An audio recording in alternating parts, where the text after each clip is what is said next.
Consumer is in charge. They are expecting every day something better. Deliver it or die.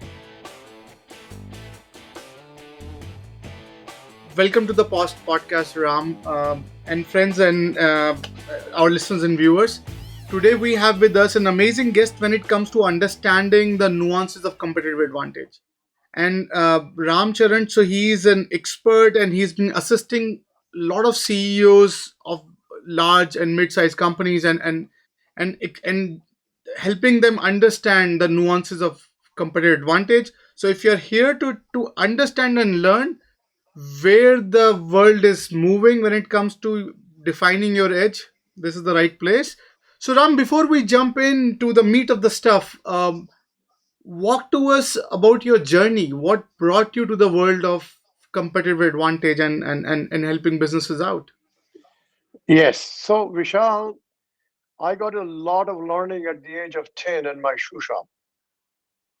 And there you have to compete with the shoe shop, absolutely connected to my shoe shop, my father's shoe shop.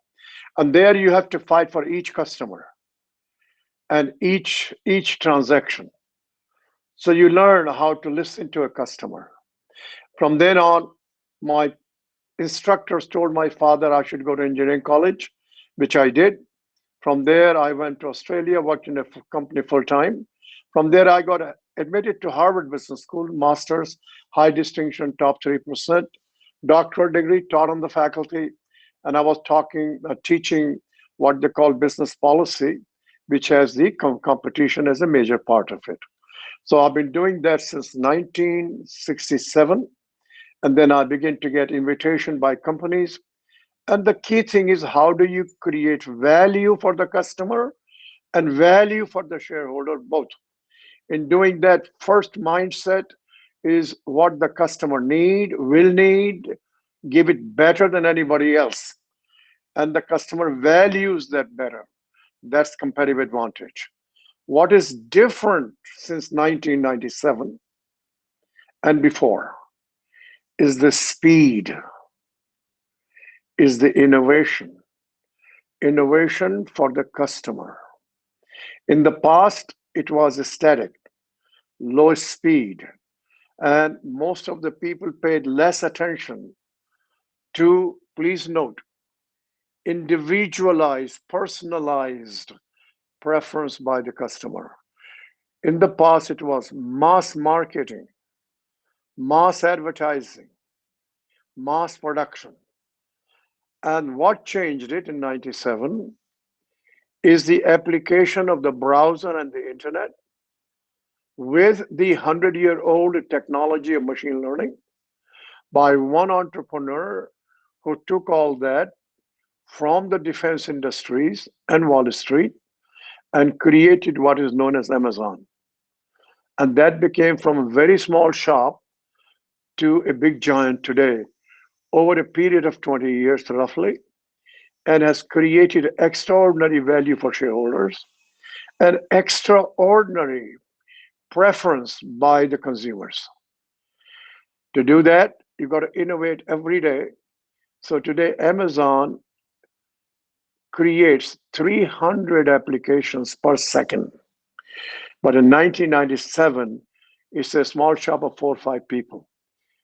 Idea here is the algorithms, machine learning, you can download today, inexpensive. You don't need big equipment. You can rent things today. You need ideas.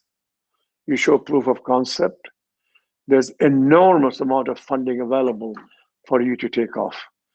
But this is number one, personalization. Number two, engaging the consumer, getting data and using data continuously. And third, looking at the sources of revenue from adjacent segments. And fourth is become an expert to know what the consumer prefers. Why? Fascinating. That's competitive advantage. That is fascinating. So over while you're practicing and helping businesses understand, and you made a fair point. 1997 things have changed. Dot com came. Our perception of competitive advantage changed. So, how has business taken that evolution? Like from your vantage point, looking at last 30 years, what have you seen? How the world of competitive advantage changed, or the perception of being Yes, having an edge changed? yes, yeah. So here, before 1997, it was an analysis of gaining market share. You pick up the directly competing, indirectly competing firms, and then say what are the barriers to entry, what's the barriers to exit, and so on. That's over because the algorithms allow adjustment in milliseconds. Take Walmart, it adjusts prices every hour on a number of items. We couldn't do that before. So you got to get a machine learning. You got to know the consumer data, external and internal. The total change. Now there are about a dozen or so companies that are digital based. 99% of the companies still don't have the algorithmic engines. They're now coming through. COVID forced them to do that. Hmm. There is a myth about it takes too much time. There's no return. It's very costly. That's all gone. Today, we have now vendors who will come in, who will begin to show you results in 10 weeks in less than $500,000. Showing results will tell you you have ROI on it. Right now, what I'm telling and taking people through, the risk of not doing this is death. Retail sectors has amply shown that since Bezos became in retail, look how many companies are going bust. Hmm. What is happening to the malls? And these big companies had cash. They had embedded base. They had brands. Walmart began really better when Doug McMillon came in, and the family owns 51%, so they can do it. They're making a very good progress in Walmart now. But the sales growth in Walmart is anemic compared Hmm. to the Amazon. And this competition will continue. Now, Target coming through, Home Depot coming through. But you can't name very many other companies, Hmm. but they're all learning it. And Walmart gaining share largely from other analog companies. Time has come to make the decision and move because the penalty is high. Now you turn that around, put the foot to the pedal, and you can create a very bright future. Walmart stock prices doubled. Think about that. Target has doubled. They put the foot to the pedal. It can be done. Disney has come back. Hmm. They bought a company for $250 million and they got the religion. They got to do streaming. It's back. It's now got almost 95 million subscribers. They were declining for their revenues on the television. Bob Iger did a good job. He should have done it 5 years earlier. It was all there. And by the way, Netflix would have never been built had Disney not giving the library. Hmm. Now they're recouping that. So the CEO, the board, even though you are a small company, open your mind. We now have in America 100% of the population in some way using algorithms, machine learning, data. All these cell phones, they are all data based. The now new generation is using our data driven, algorithmic driven appliances they are mentally accustomed to. They are the ones who compare prices, compare offerings. Interesting. So, I think one thing I find fascinating about your journey and your portfolio of clients that you are helping stay competitive. So, one are, say, GEs of the world, or say uh, they have been here for hundreds of years. They have been pretty. They have seen multiple bust and cycles along the way. Survived. and then you have this new and up and coming rising stars like Amazon and those guys who are relatively newer. And even if you look at from the market perspective, market treat them differently, right? So if GE is taking too much risks, or if they you don't see a massive price earning on GE stocks. On the other side, if you look at Netflix, the public give them a pass, or the investor give them a pass when it comes to their risk taking ability.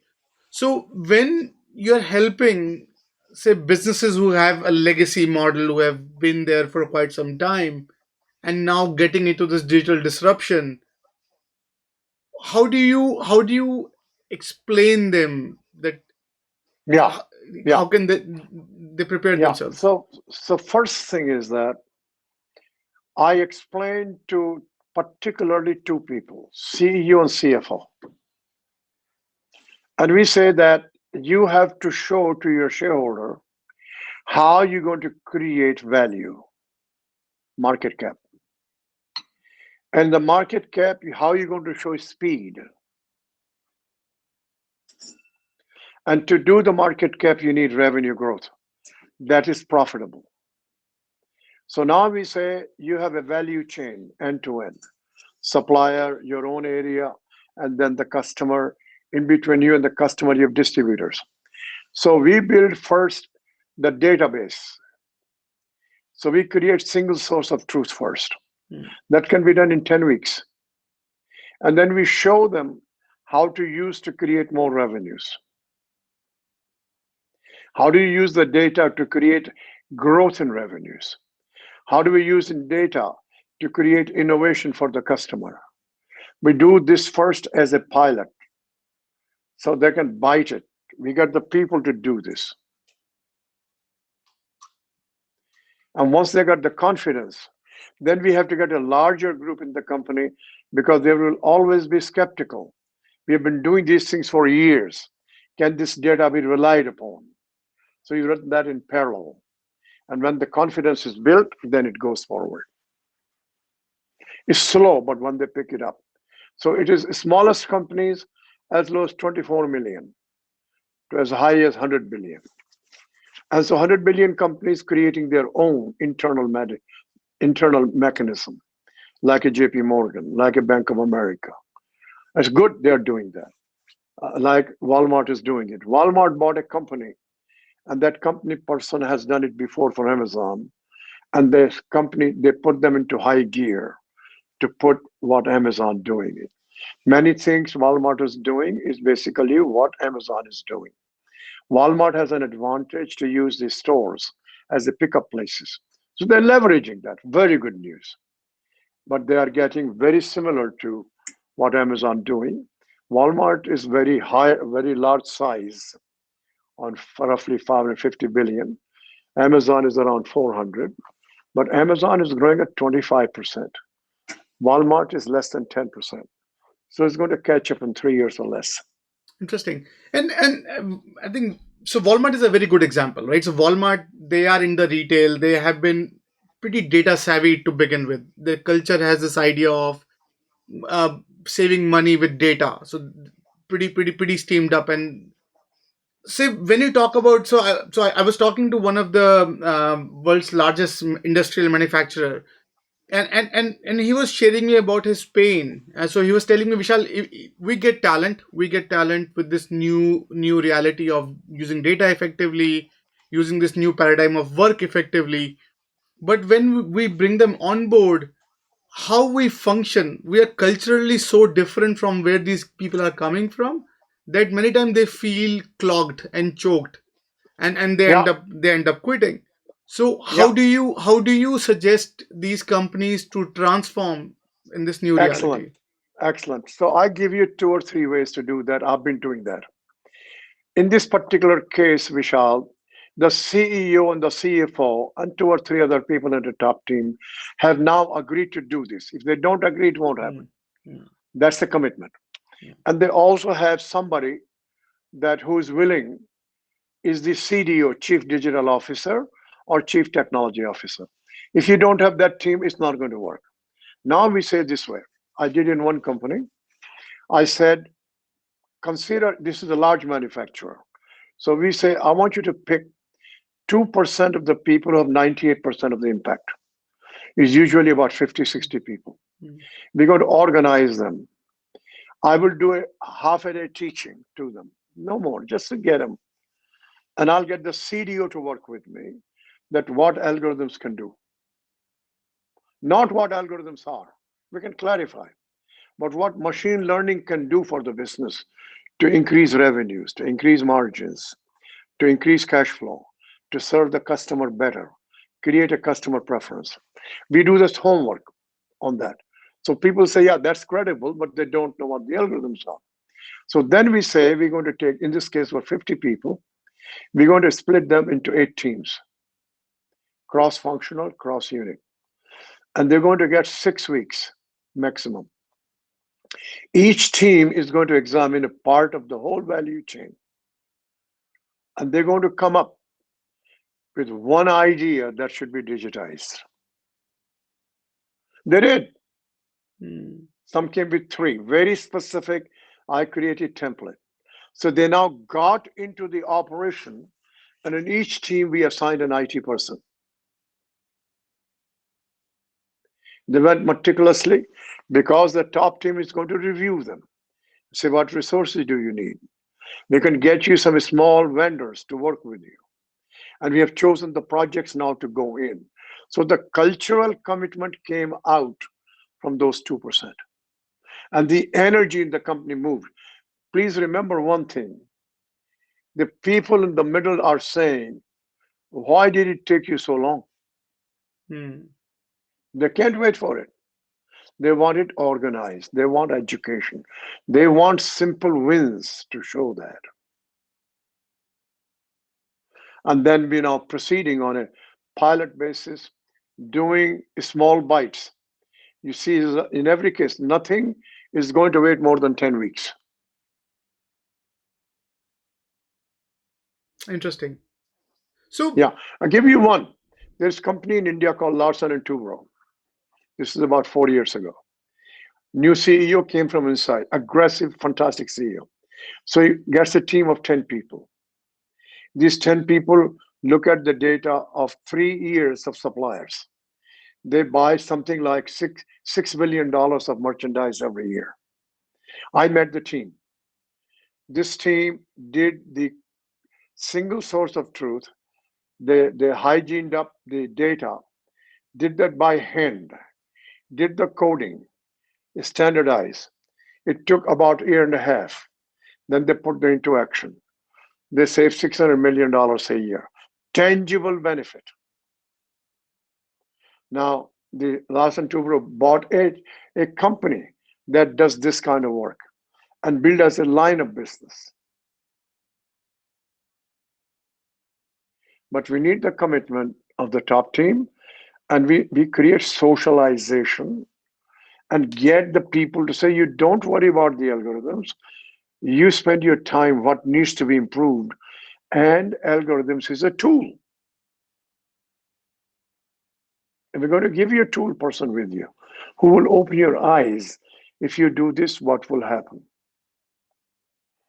If you do this, what will happen to your revenues, with your cash, with your margin, with your customer satisfaction, with your brand?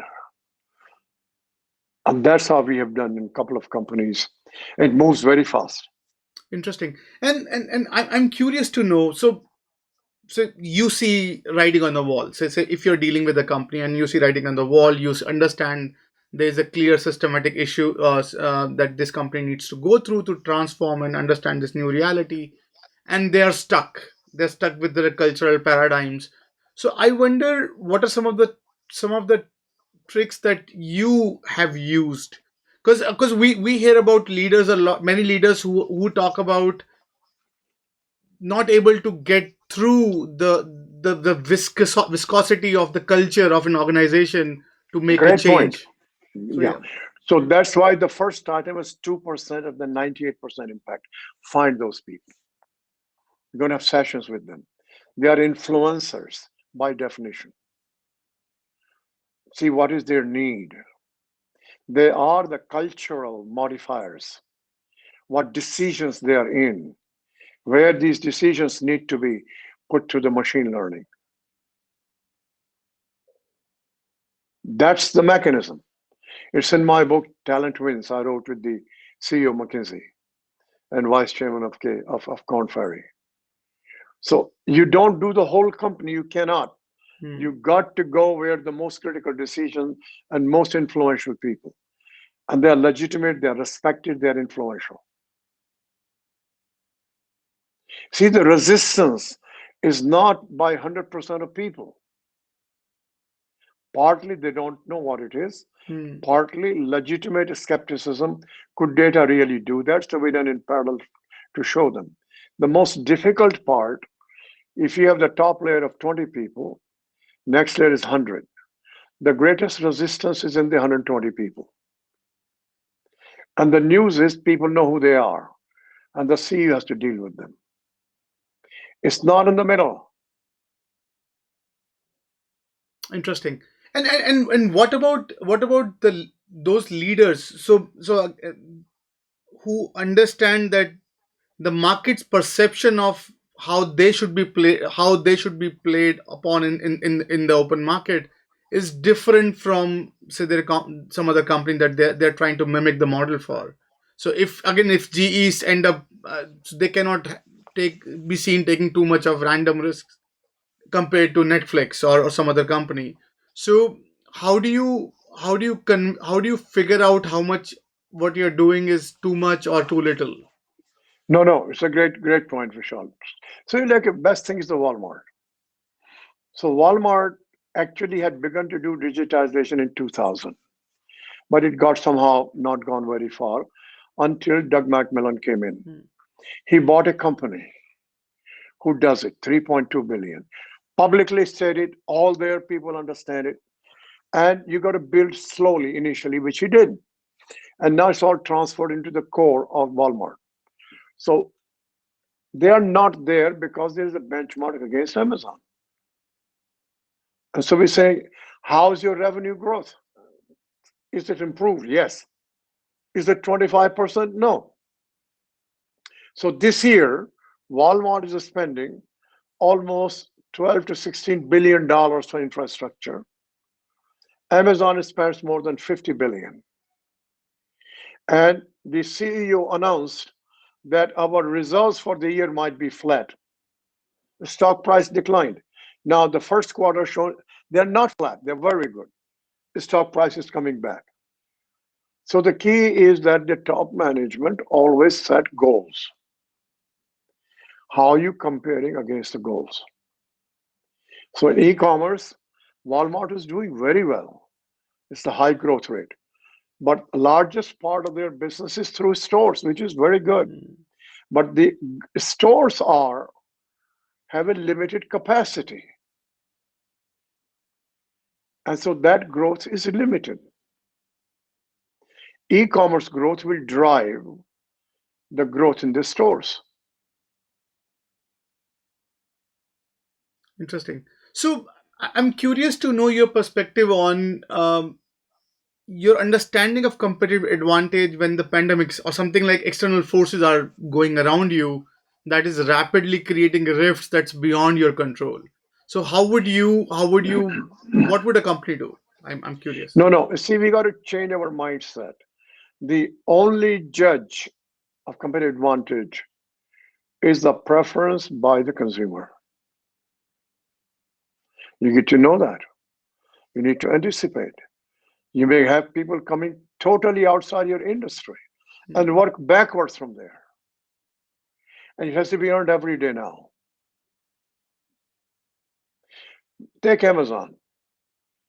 The B2W in Brazil is ahead of Amazon in Brazil. Think about that. It's owned by 3G. They walked you through. There is a huge hand-to-hand competition of Amazon and Walmart and Flipkart in India. Consumer prefers whom? Competition against Geo, against Walmart, against Amazon. So here you have to earn it every day. You may have some advantages like Amazon does because of the skill they got now and the cash they have now. But there are plenty of other niches to go after. But Target is succeeding, Walmart is succeeding, Home Depot. But they're taking a market share of those who are not digitized. And so the other guys need to wake up. Interesting. And so, is there any wrong way? Like, so, if you're doing something from your vantage point, when do you say, "Hey, this is not the right way to do it"? Like, what's your perspective on that? No, no. Vishal, the key part is no two company CEOs are the same. Hmm. No two companies are the same. No two cultures are the same. So we go from very high levels to the ground level. The differentiation is at the ground level. The high level is a PowerPoint presentation. It doesn't work. So the skill is to be specificity and clarity for that company. What will work for them? They need speed. Today, speed is a competitive advantage. And in from your vantage point, what are some of the misconceptions? So when it comes to understanding of Yes. competitive advantage, Yeah. what Yeah. what what do people get it wrong? Yeah. One conception, number one.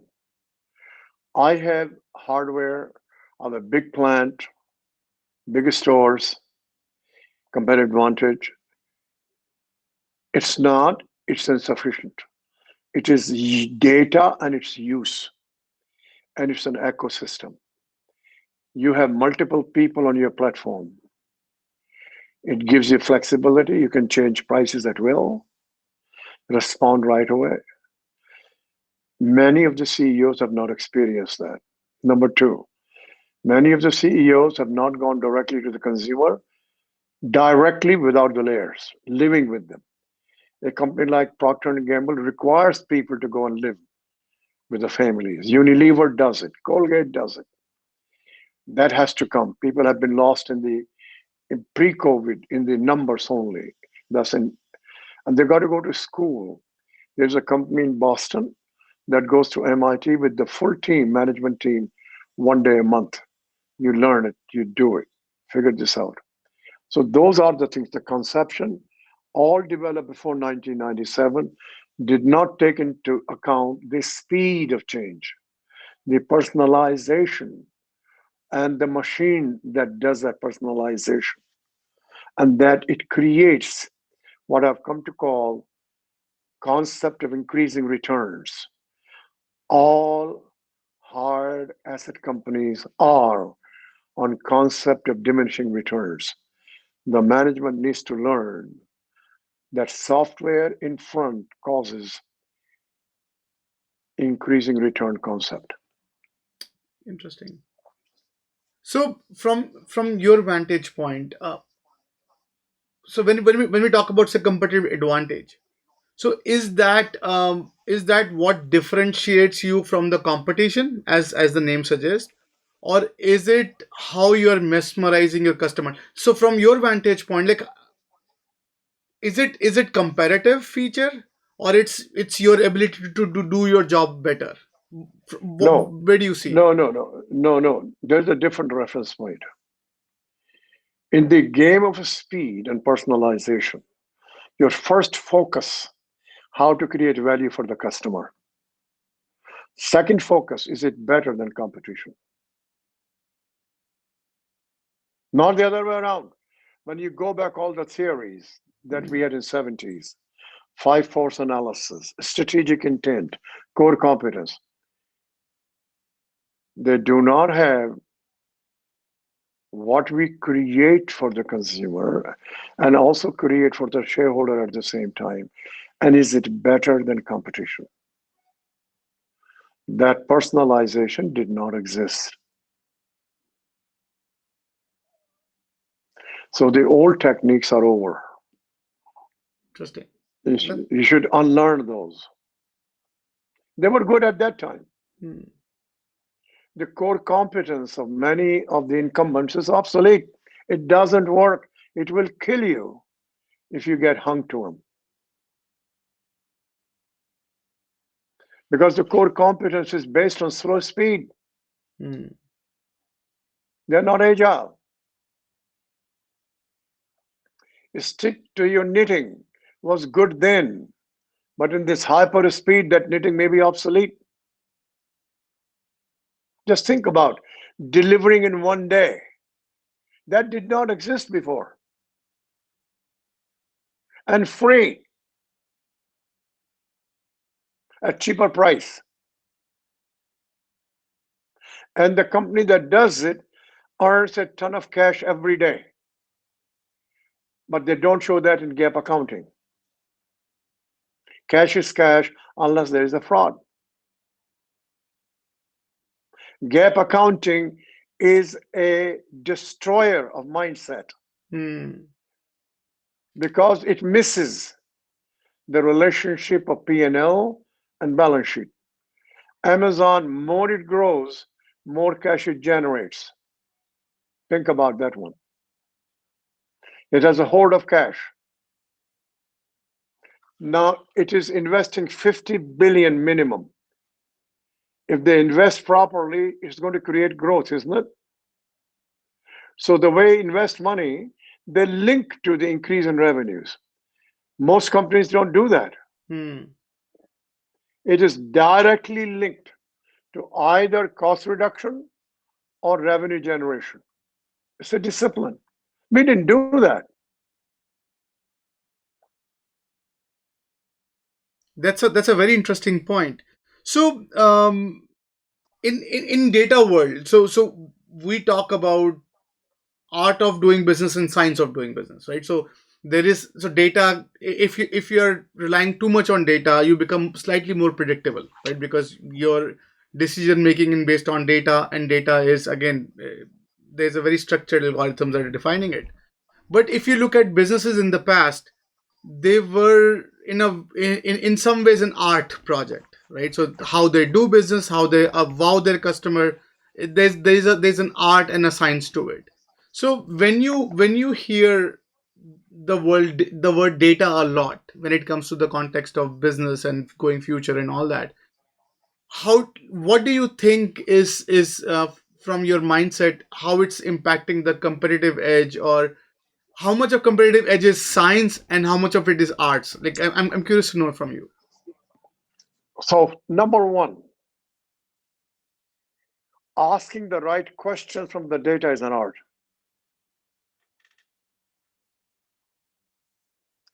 Data itself, without that art, is not useful. Now, a number of questions have been automated, but there is a further art in the brain. What are the questions? Observing a consumer, observation is an art. Data can validate on a large scale basis. So when you go to the customer and say, what does he prefer? You perceive, you create hypothesis. The data can cross check. You have a new competitive advantage. You did that determination, and the design of it has a lot of art in it. People don't understand design of Hmm. an algorithm has art in it. Hmm. I can get you same algorithms and same data, two different designers. You will see different items, different outcomes. There's an art in it. That's a fair point. So on in your evolution in an organization, when is the right time from your vantage point to start thinking about having a competitive edge? When should I design Every myself? it's too late if you're not doing it. You got to get on with it. First thing, connect with the customer digitally, get the data, ask the right question, use the data for analytics, measure your competitive advantage, And are you creating value better for customer, better for shareholder than your competitor? If not, go to work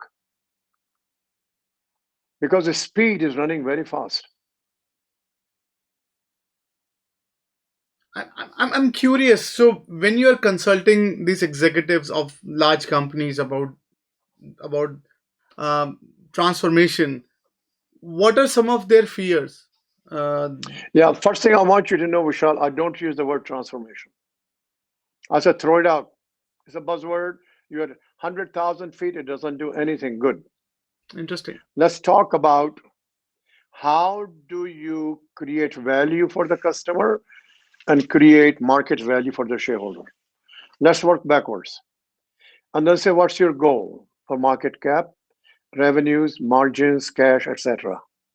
And then we say, if it is a little bit better than last year, you're not the right CEO. Market won't accept that. So we go to the customer and we see what is their need, what's changed, what's not changed, who's coming in, and how do we create what is more useful to the customer and work backwards and then say if we collect this one first as a data, get continuous engagement, get additional sources of revenues, we go. Or as Larson and Tubro did in the supply chain, or Walmart doing it now. You know that they're not only in retail, they're going into advertising, they're going into healthcare. Very nice. They're just coming to the party a little late, but it's not too late. And they and will what be are number two of them. and what are some of the struggles a leader are pitching you or are sharing that what are some of the struggles they are having? Struggle. Number one is to get the small team in the top that's fully aligned. If they can't, they got to change people. Second is struggle is to get the board aligned, have the board understood when they go for ask for appropriation for capital expenditures. Hmm. And third, they got to be extremely good communicators.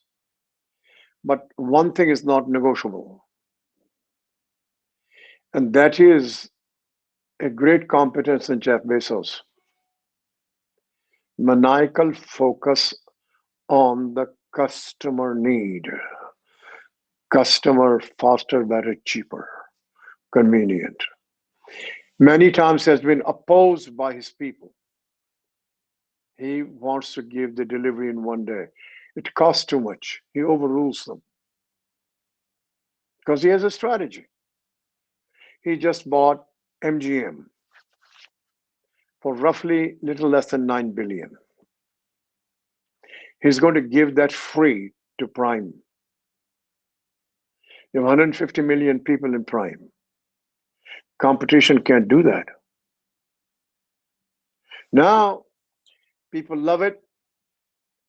He increased the fee from 9.99 to 13.99. He can go to 14.99. That's $12 a year. At 150 million, that's a ton of money. And that is more than the interest he has to pay on the 8.9 billion he gave.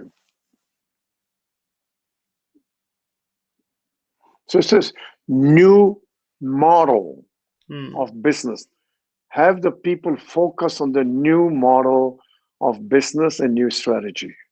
Let the technology people do the machine learning engines. It's no different than you build a plant and you contract the building of the plant to somebody. That's a fair point. You build a So house. Mhm. let's spend few minutes on your book, by the way, and by the way, fascinating read. So if I was curious, so when I was reading this book, so the title says rethinking competitive advantage. I was curious, what is the rethink? Like, what is the focus on rethinking? Like, what? How Rethinking, frequently? yeah, Yeah. yeah. Rethinking part is that First, unlearn what you have done about competitive advantage, because that was a static environment relatively to the speed today. That was a mass approach. It's not personalized approach. These two things are the most important thing. Third thing is the technology change is huge and very fast. Therefore, you have to be flexible. That's why this thing got going. And then we say that here I show you in the book how to create 10 times the market value. I give you tools how to do that, because that's what Amazon has done that. That's what Adobe has done that. And they were small companies. They were nothing. Why can't you do that? Here are the tools. See them, experiment them, do the pilots, and then you scale up the pilot. Software helps you scale the pilots very fast with the exponential increase in gross margin. So Interesting. I take you through that, because everything I write and talk, it has to be useful to the practitioners. You can apply them Monday morning. And everything I've written has been tested somewhere by somebody, by some practitioner. Interesting. So I was reading somewhere about that you should focus on money making model, not a business model. I wonder Correct. what's the difference? Yes. You see, business model has been interpreted in many ways. Some people call business model change in organization structure. Some people call business model just changing the financial side of the business. Money making model is the word used by every street hawker, every corner store. How your business makes money, how you get revenues from where, what's the gross margin, how you generate cash, how do you reduce cost. That is the money making model. So in the case of Amazon, he initially started with a very simple rule. I will not sell anything overall basis that has less than 20% gross margin. He stuck to that. Today's gross margin is 40. Hmm. Walmart is around 26. And then you generated cash. He needed some money in the third year. He raised it. After that, he didn't have to raise any cash. So this is the trader's thinking. For 100,000 years, people have been doing that. It's now scaled up using machine learning computers. But the fundamentals. So I wrote a book, What CEO Wants You to Know, to show how a corner store person uses exactly same Hmm. terminology what Jack Welch was using in GE. Difference, scale, complexity, scope, gap accounting. But he was able to reduce that to the same thing when he did this decision. I sat with him. Hmm. He simplified all that correctly. I said, we're going to do this. Sam Walton taught him also. He came to the meeting I was in. He showed that the flywheel concept was first developed by Sam Walton. Hmm. It's in my book, What CEO Wants You to Know. And then Jeff Bezos took that scale, used machine learning, and fantastic job. Interesting. So money making. So I simplified the word business model, no ambiguity. How does your business make money? How is it different from somebody? How does it deliver value to the customer? And how does it deliver value to the shareholder? And if you can share options with all of your employees, it will deliver wealth to your employees as well. Interesting. No, I think I really like the way you have simplified some of the very jargony word and put it in a very raw way. I think that's fascinating. Fascinating to read, and I do appreciate you for that. Vishal, the largest number of business people are the street vendors. Hmm. They have to make a living every day. Hmm. Some fail. Second largest is the corner grocery store. Hmm. And they are here for 100 years. My family has just finished 100 years on the cloth shop.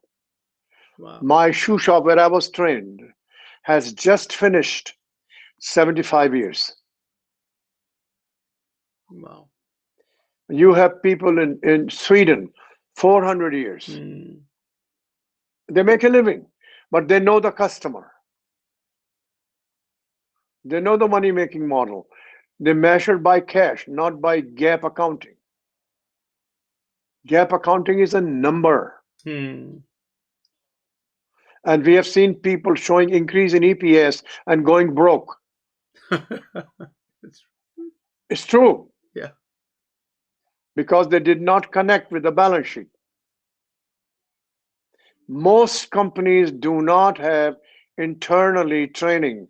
You must connect both P&L and balance sheet, and you Hmm. must manage on a cash basis. Jeff Bezos absolutely clear from day one. I am managing on a cash basis, not on gap accounting, and investors understand. That is why Hmm. it's close to $2 trillion company with a base of customers unparalleled in history. Hmm. And they're solid customers. They're not fleeting away customers. Retention rate is extremely high. Wow. No, that's a fair point. So I'm curious, when you were writing this book, who who is the ideal reader as per you? Like who you wrote it for? Yes, the reader is all executives and middle managers in the company. They're all going to be working on digital database. All of them.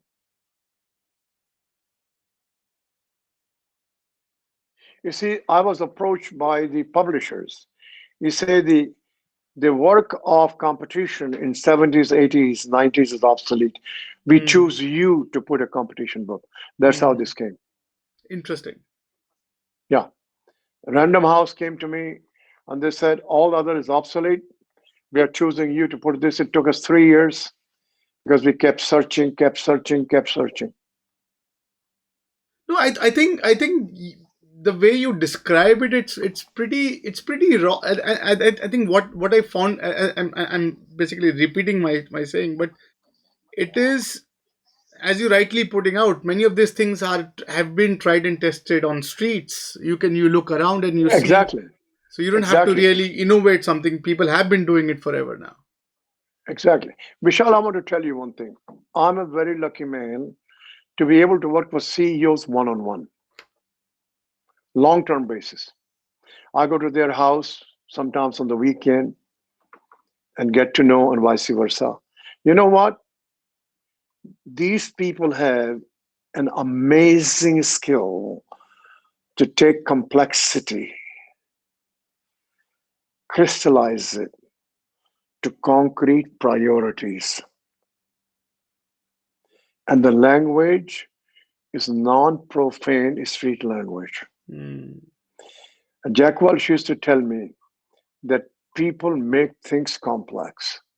Hmm. His job is to make complex things actionable, simple. Bezos does that.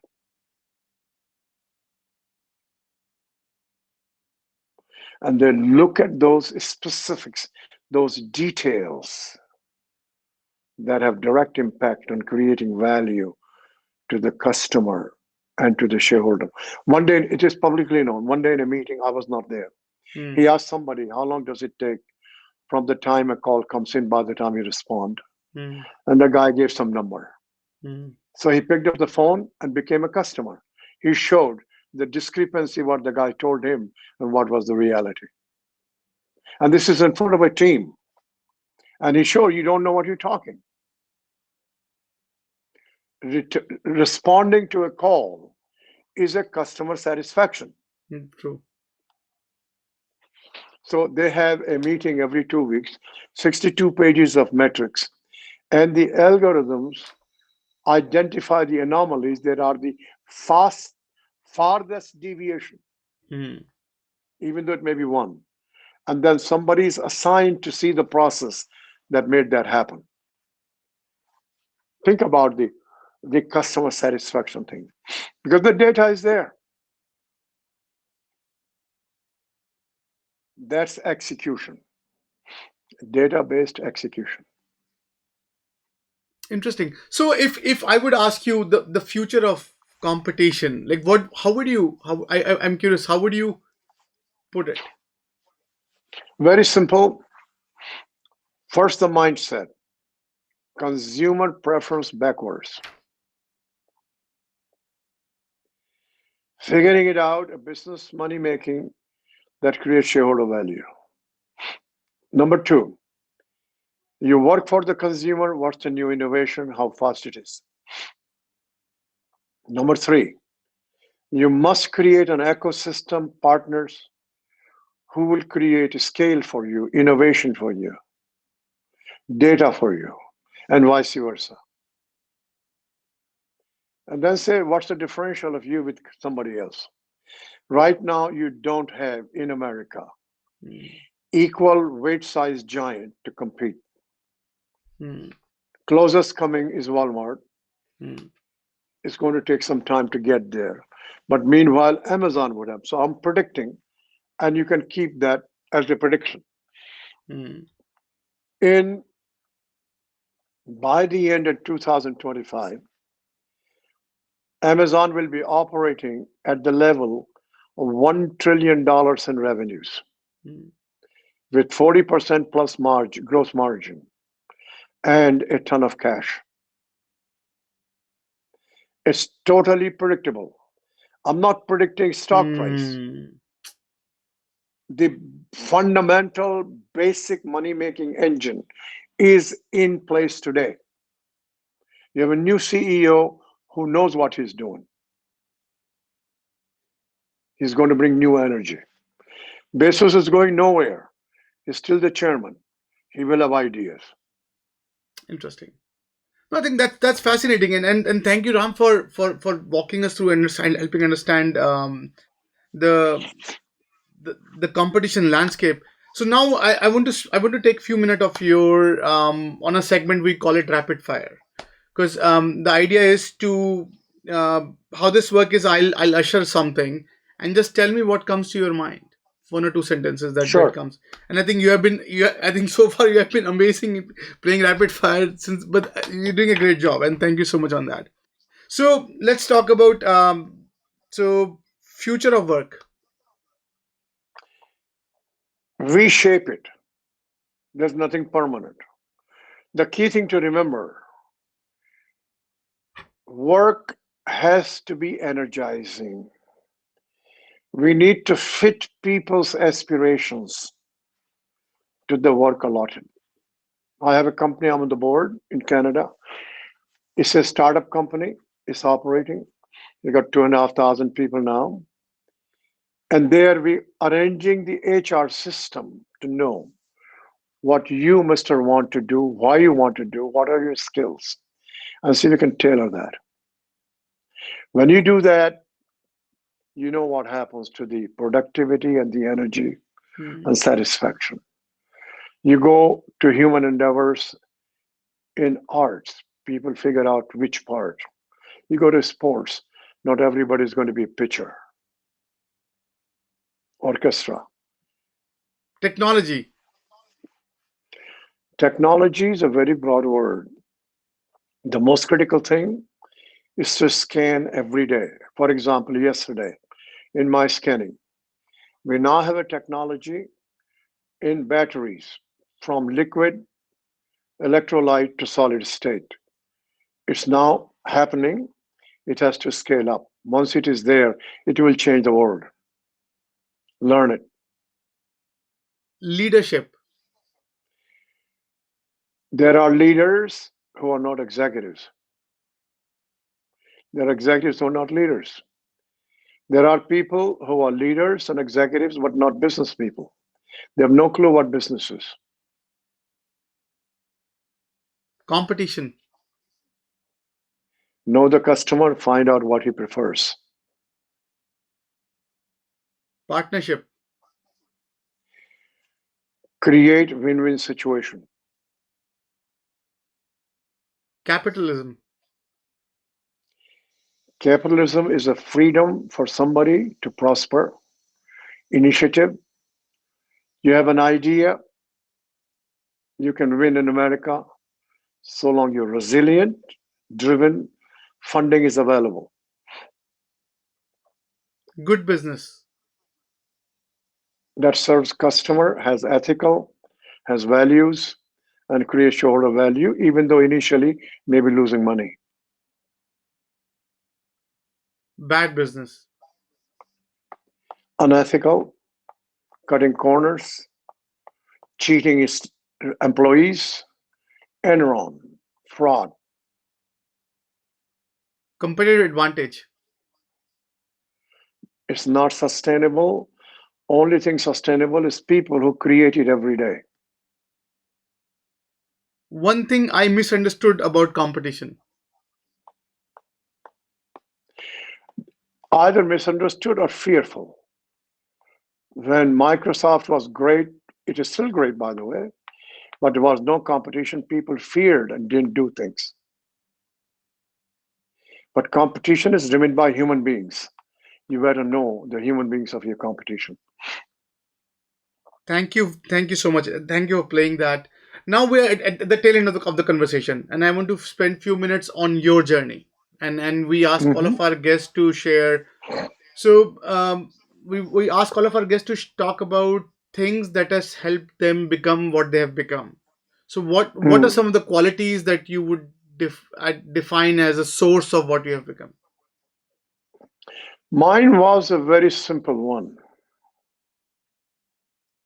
learning every day.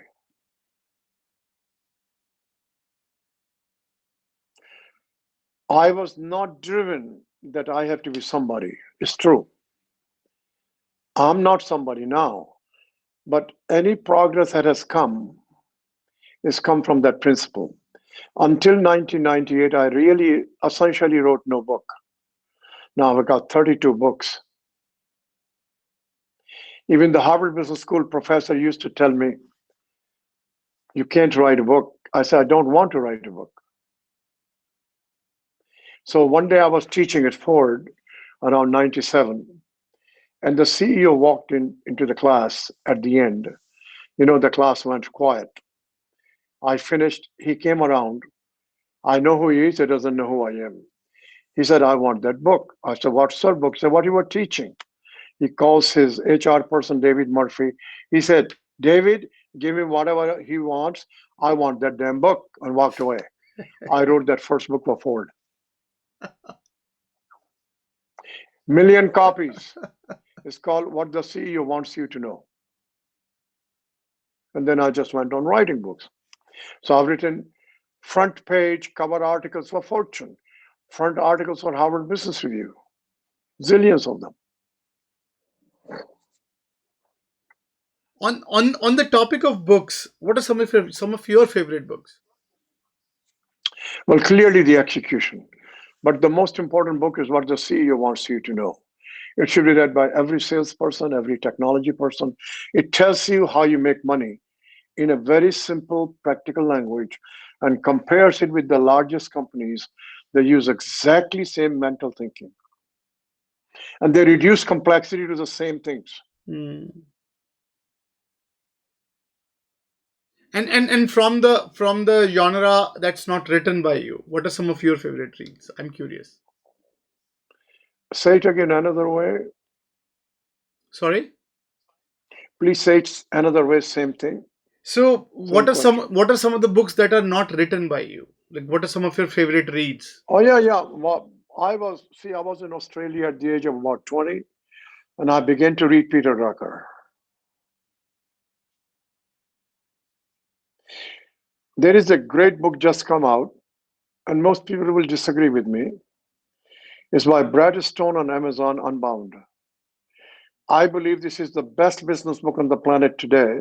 Interesting. If you ignore some of the nonsense, pick up the nuggets.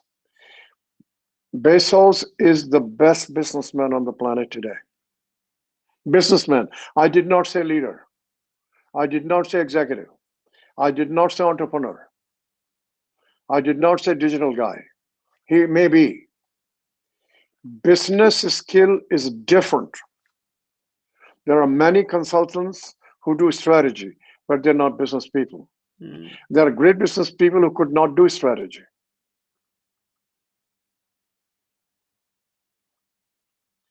So when I select CEOs, which I do, largest companies I influence, I test for business acumen. I test how will they make money. Because the investors figure that out. You're making money or you don't. That's why you have, when Bezos have been losing his shirt by gap accounting, and you're seeing the investors love it. They're not idiots. It sustains. They make mistakes, but not that many. Why companies collapse? Because of fraud or because of relying on gap accounting EPS alone, Mm. or they have incentives on that basis alone. Keyword is alone. So they collapse.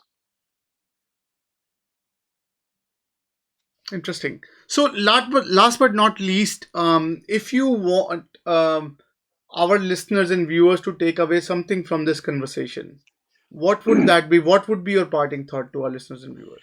Very, very clear. This is the era of great opportunity. Master how to serve customer better, work backwards using data, how to create more share of value, unlearn the old stuff, learn what algorithms can do for your business. With that, thank you so much, Ram, for helping us understand the complex world of competition in a very simplistic way. And I couldn't thank you enough for all your contribution to helping people like us understand the nuances of running a business, understanding what really matters in the age when we are seeing so much of chaos and so much of things going on. And I think I really admire your focusing on simplicity of doing business rather than getting tangled with all the jargons. I do appreciate that. No, thank you for such probing questions. It's a delight. I see my book you have behind you fantastically displayed there. And I want everybody to think about we can make living only by serving a customer. Thank you for your time. I was homesick, never really knew that I would have to grow up so quick.